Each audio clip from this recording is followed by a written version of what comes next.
In the summertime, it's important to stay hydrated. It's important to stay cool. And it's also important... And that's why we're selling shutter shades. No, we're not selling... Brightly colored shutter shades, so everybody looks... Stay cool. Your dog and cat. Shutter shades for dogs and cats. Your pets need to stay cool. With and shutter shades. Hydrated. Give your dog or cat more water in the summer than they usually have. It's important. Keep them in cool places. Don't leave them outside in the hot summer months. Think about it and be more careful. Also, think about shutter shades. I got a really good deal on shutter shades.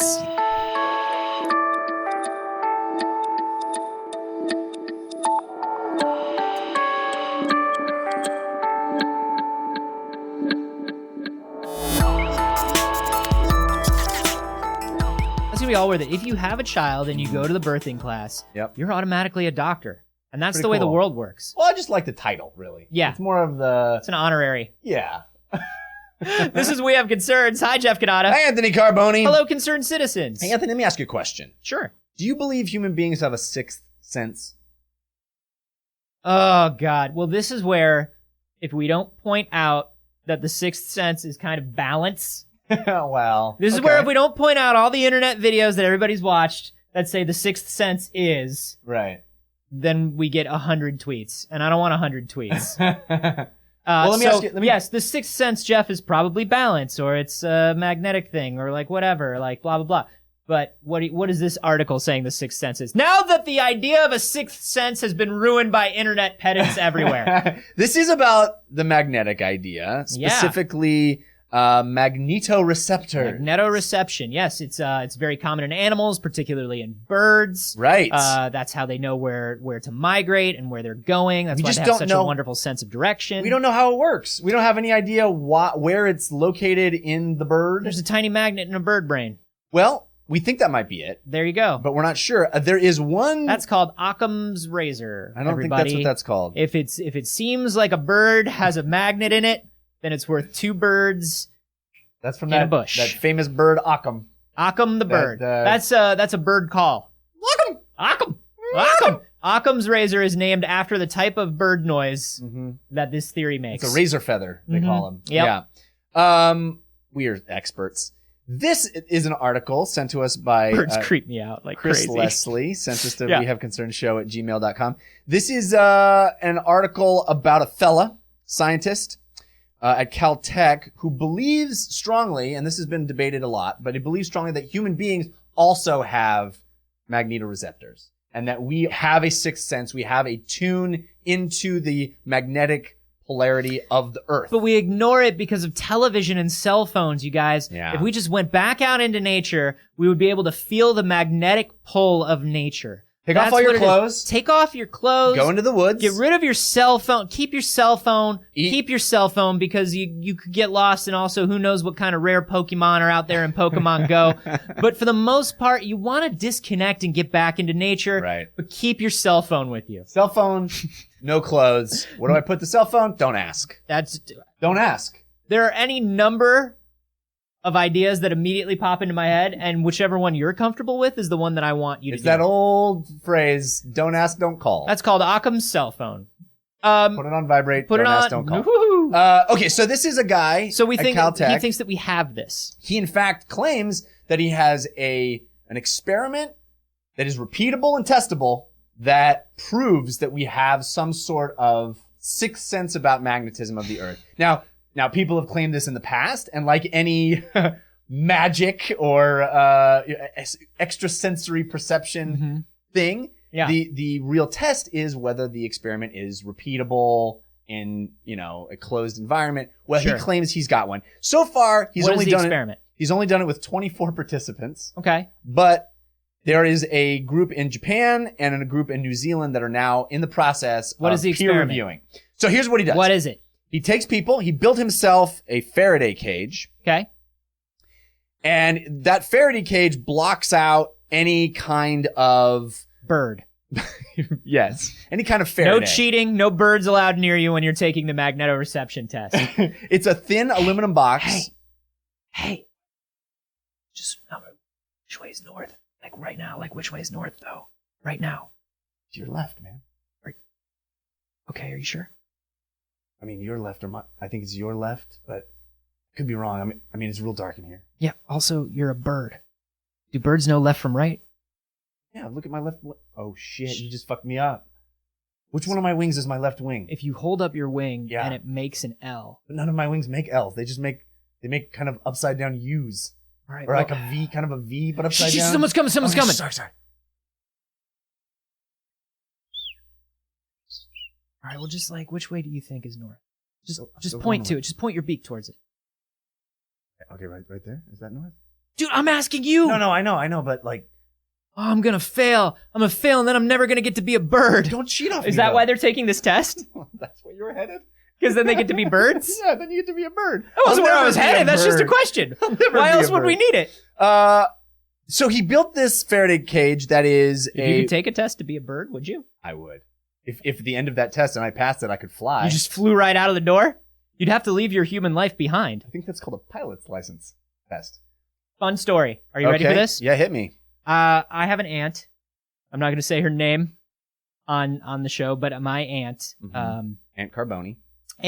She's not a Carboni, actually. But my aunt is a very serious woman. Okay. Like, very serious. And I don't mean serious like dour, like not fun to be around or whatever. She just, she doesn't have a sense of humor. She's one of those people. You know what I mean? Yeah. Like, she doesn't think that way. Right. I'm 5 years old, right? I'm running around her house. She's watching me while my mom's gone. And I walk up to her and I go, you know, I've always wanted to fly. I've always wanted to know how to fly. Mm-hmm. And she says, oh, your uncle can fly. And I go, what? She's like, yeah, your uncle can fly. He can fly? Yeah, he can fly. He does it all the time. I mean, he doesn't do it all the time. He used to do it more before we had the kids, but yeah. And I'm just like, no! How did he learn? How did he learn to fly? And she's like, well, he went to a school. You have to put in a lot of hours with somebody who already knows how to fly. And then once you put in enough hours, they let you fly on your own. Yeah. How do I take this class? Wow, she thinks she thinks she's really inspiring the youth of today. Yeah, she thinks I'm literally talking about getting a pilot's license at the age of 5. She really thinks she's doing something magical by inspiring you to like... I'm running around the house with my arms out, and I stop to tell her I wish I could fly. Yeah. And she immediately thinks, well, a pilot's license is very expensive for someone your age. And I get my mother. My mother comes home, and I go, she told me that he can fly. And she looks at me and she goes, Anthony, he means an airplane. He can fly an airplane. You're like, there are airplanes? And I look at her and I go, anybody can fly an airplane. Oh. Like, I was so disappointed. And then I also was just like, fuck you, anybody can fly an airplane. That was my immediate response. Like, oh, operating a machine. Great. I could operate that machine. Let me at it. I'm 5 years old. I've been alive forever. Yeah. Anyway. It's a sad day. That was a very sad day in my life. Birds. I do. If I ever see a bird on the street, I spit on it. So this guy built this Faraday cage, which is this box that shuts out all thoughts, stuff. You know, it's pitch black. You're only exposed to there's no interference and pure magnetic field. No other stimuli in the box. Mm-hmm. Okay, you're sitting there. You're hooked up to an EEG monitor to map your brain activity. And then he starts letting in a rotating magnetic field. Okay, rotating magnetic field. Okay. No birds are involved. You gotta let the birds go. I can't. I want this to end with everybody gets to be a bird. He then claims that by checking your brain waves with the EEG, there is a drop every time in the alpha waves in your brain. And the participants who are inside this cage inside a rotating magnetic field similar to the Earth's. Okay. So he says that must mean that on some level, humans are able to pick up, because there's no other stimuli, we're able to pick up, sense the magnetic field of the Earth. Okay. I mean, I'll buy it on a certain level. I mean, because at a certain point, we're talking about something that is a physical thing, right? These waves are real things. They're not like it's not like imaginary magic or witchcraft or something. Right. It's like a type of radiation. Right. So I wonder if we're feeling it on a physical level, and responding to it. Like if there's a lot of radiation in an area, it just kind of naturally makes us like respond differently. Like on a physiological level, like our bodies respond differently. So basically, you're and saying so that ups brain activity. I don't know. You're saying like this would be the same as you walk into a radioactive zone and you get sick. It's like your body can sense it. No, that's different. That's different. I'm just saying, like, you know how there are some people that genuinely believe that if they're in an area with like tons of power lines and Wi-Fi and all that stuff, that gives them like more headaches than they would normally have. I don't know how much I buy any of this. I don't know how much I buy this guy's stuff. I don't know how much I buy that theory from those people. But I do think if it is a physical radiation, sure, there's probably a physiological response to it on some level. Does that mean that we have a sixth sense where we can tell where these magnetic waves are coming from? Can we tell magnetic north the way a bird can? I don't know if it means that. It just means that we're responding to some sort of physiological stimulus. Right. Well, why would other mammals be able to do this? Like, for example... Because they're better than us! Oh. They're better than us at a lot of shit, man. How come dogs get to hear better? Because that's the way that dogs work. How come squirrels get to climb trees real fast? Because that's how squirrels do. We don't bird. You know what I mean? We ain't squirrel. We ain't dog. It's true. Why would we bird? Jeff? Well, dog That's also... my question to the scientific community. Why would we bird? It turns out that dogs poop according to magnetic fields, too. Yes, certain mammals... they don't want to be... Or they want to be kind of more north-south. So they're mammals. They're not, they're not birds. They're a little closer on the genetic scale to but it's us. Not. It's I want to poop on a north and south axis, Anthony. I want to tune in to my natural affinity to the magnetic fields and determine which way to drop logs. Listen, Mr. Kaiser, I have shown you 18 houses. I cannot guarantee that the toilet will be facing magnetic north. I can't do. Nobody builds houses that way. You could always remodel the bathroom. You understand how large your commission for this sale would be. You understand that. You understand how much I'm investing into these properties. But if you have this much money to spend and you know that nobody else wants to build a toilet on a north, it's not that they don't want to, they just don't think about it. Right. Well, they aren't as in tune as I am. What's the problem with remodeling the bathroom if you have all this money to spend? I want it already done. I didn't come here.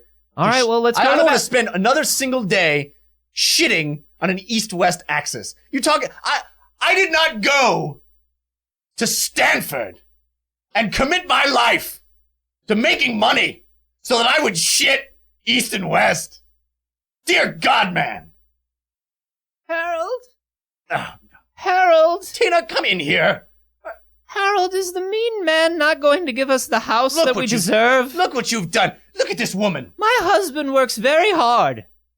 He works very hard, and he doesn't want to shit east-west like some sort of an animal. That's right. All we want is to live with a little bit of human dignity. It is more like, honey, I hate to be a stickler, but it is more like animals to shit north and south. That's the whole point, is that we want to be more like animals. It's not that we don't want to be animals. It's that we want to be connected to our ancestry. Okay, Harold, I'll be outside fucking the driver. She's gonna fuck him on an east-west axis. Just to make you angry. Just to make me angry. I'm really sorry about that, Mr. Kaiser. Well, I have a lovely home that I can show you in the hills. It's 45 minutes away. You'll have to drive. Do you want to wait 15 minutes for them to be done? I always do.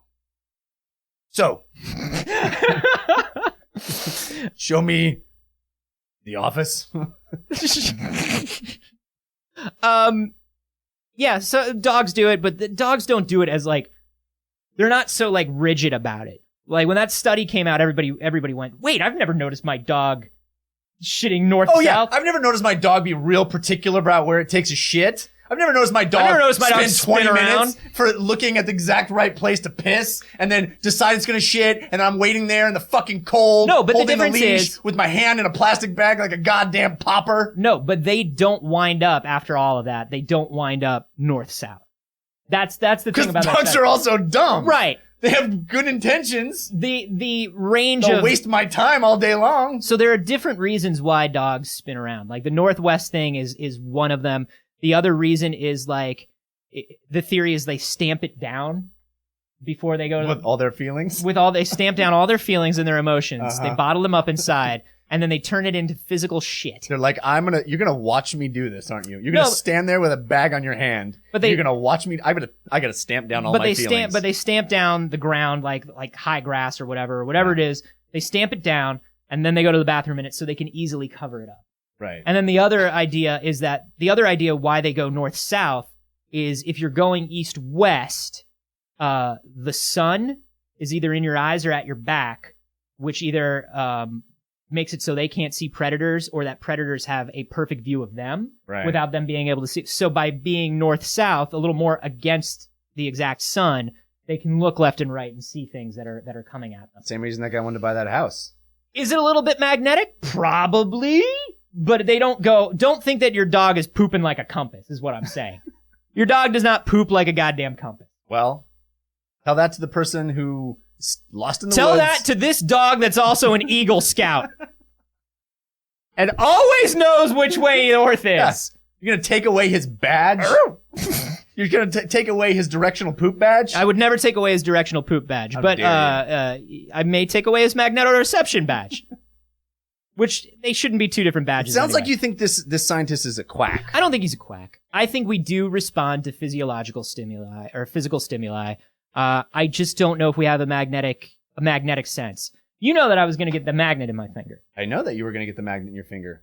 I was going to get you put a magnet. You legitimately wanted to do that. I still want to do it. Where they slice open your finger. They insert a magnet that's in like a silicone encasing. Yeah.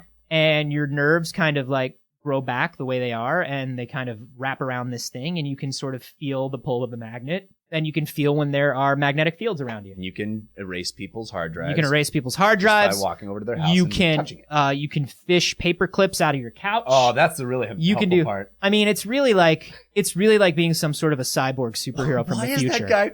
That's really what it's like. Why is that guy on the beach just running his finger over the sand constantly? He's the world's most inefficient mine detector. He's looking for coins. He put a magnet in his finger, and he's looking for coins, and nobody told him that coins aren't magnetic. He did all this research on getting the magnet in his finger. Didn't stop to think if he'd ever seen a nickel picked up with a magnet. The answer is he did not. The answer is he did not. But no, I think I wanted to do it because I'm fascinated by magnetoreception, and I was like, oh, it would be cool if we did have something like that. You wanted to force it upon you rather than believing it's in you innately. Forcing evolution. Deus Ex, everybody. You just don't believe you already have it. Human augmentation. I don't think I already have it. No. And I think if we do have it, it's so far removed from us now that we may have some sort of vestigial thing about us. Yeah. You know, like maybe we pick up on it a little, but I don't think we have any way to process that information anymore. Well, maybe we're not processing it consciously, but maybe there's some part of us that determines things subconsciously, and, you know, maybe feng shui is like, there's something about the alignment of things that we don't understand. And like the Happy Home Academy. Yeah. Maybe you got to get rid of things unless you love them. Yeah. Oh. Maybe. I mean, you would, all these superstitions kind of come from somewhere, right? You would think you would hope so. Yeah. You'd hope there was some sort of thing backing this up. Yeah. I mean, who knows? Would you sit in the Faraday cage and find out if you could feel the pull of the earth? Sure. In your brain? Why not? That'd be cool. Yeah. I'd be into that. It doesn't seem like, I mean, that's an easy yes because, unless it was a far drive. Because there's nothing that's going to happen, like, right? Like, some of these things we ask, like, if we would do them, and it's like, oh, well, that sounds dangerous or scary or whatever. No one asks about the commute. No one asks about, but this one, like, literally, my only problem would be, like, I don't know, is it like a tank of gas to get there? Do I have to plan out a full day? They're obviously not bringing the Faraday cage to me. Yeah. We got to get portable Faraday cages. That's what we got to get. So, like, yes, if it was commuting distance and it didn't take up too much of my day, yeah, I'd sit there. Because I don't think you feel anything, Jeff. They just take your brain waves. It's not like... That's got to be the most boring thing ever. You're sitting in a sensory deprivation cage. But not even sensory deprivation. It's just like... It's just a cage. Yeah. You're just hanging out in a quiet room. All right, Mr. Johnson, we're going to start the experiment now. Cool. I can't wait to feel the magnetism all around me. All right, we're all done. That's all we needed. Thank you. That was it? Yep. I thought I was going to feel like my hair was going to stand on end or... Nothing like let's see, maybe my heart rate would go up or something. I thought it would take longer. No, we appreciate all your We really appreciate you driving all the way out here. Yeah, I mean, it was like 2.5 hours. I feel like you could have found somebody closer. We're all done. Thank you so much. Do you guys validate parking? Nope. Okay, that's great. Okay. That's great. Because I've been here for exactly 16 minutes, so I don't even get the free part. That's great. Okay, so Glad to do my part. thanks for your participation. Yeah. Just stop thanking me and just open the cage, I guess. All right. I'm gonna punch you when you open it. Just open that. What's that? I'm gonna punch you when you open this cage. I think that's lunch. We'll be back in a second. You gotta let me out eventually!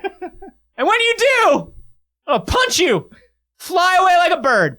Yeah, I'd try it out. Do you think that we have magnetoreception on some level? I don't know. I'm a skeptic by nature when it comes to all that stuff, but there's part of me that feels like it is a thing in animals. Mm-hmm. So there may be, as you said, some vestigial part of us that still is sensitive to those things. Yeah. And I do believe on a certain level, and maybe this is superstition, but I do believe on a certain level that we take in a lot more information than our five senses would lead us to believe. That we are sensitive to stuff that we don't understand, and it causes us to behave in ways we can't predict. Yeah, I mean, and also it's probably a lot of ghosts. Yeah, it's probably ghosts. Anyway, do you guys believe that we have this? Do you think we have some sort of form of it? Would you get a magnet in your finger? Yeah. Because I think I can get us like a Groupon or a mass drop or something if we all decided that we were going to get magnets in our fingers. Anthony, would you call that a 5-finger discount? You can let us know on Twitter. I'm at @Carboni. I'm at Jeff Canada. And you can hashtag those Birdman. And hey. Birdman! Yeah. Sure. Yeah. Either the cartoon or the Rapster. Whichever one you prefer. I like it. Hey, by the way, guys, if you're enjoying the show. I'm so glad you asked. I am enjoying the show very, very much. Idiot bastard. What? You know I'm talking to the audience. At this point, we even have cameras set up, and you can see that I'm looking into the camera to speak to the audience and not you. And you still... I'm beginning to think that this is just a mix of egotism and wanting to anger me. There's a reflection right in the lens there. I can see you looking at me. Jeff looks into that camera and he goes, pretty bird, pretty bird, pretty bird. Literally until the moment we start rolling. Anthony's looking right at me. One of the things that I was going to mention is if you are enjoying the show, we do have video episodes now. What? Yep. If you head to youtube.com/wehaveconcern show, if you're not watching this on video, you could have watched this on video, sucker. Ha ha. Now you gotta watch it again. Jerk. I can't believe you. You're gonna see all the things we did that just for the video audience, and you're gonna be so sad. I've been juggling the whole time, moron. And you missed it. It's so good. The chainsaw part was impressive. So we would love it if you would head to youtube.com/wehaveconcern and sign up there, subscribe. Not every episode will be video, so you do want to be sure to subscribe so you know when new videos come out. And of course, head to Patreon if you so choose, patreon.com/wehaveconcerns, and kick in a little if you haven't already. Support Anthony's juggling habit. Support my juggling habit. Yeah. Help us get these videos made, help us add new and exciting things to the podcast, and get yourself some extra bonus things along the way. That's patreon.com/wehaveconcerns.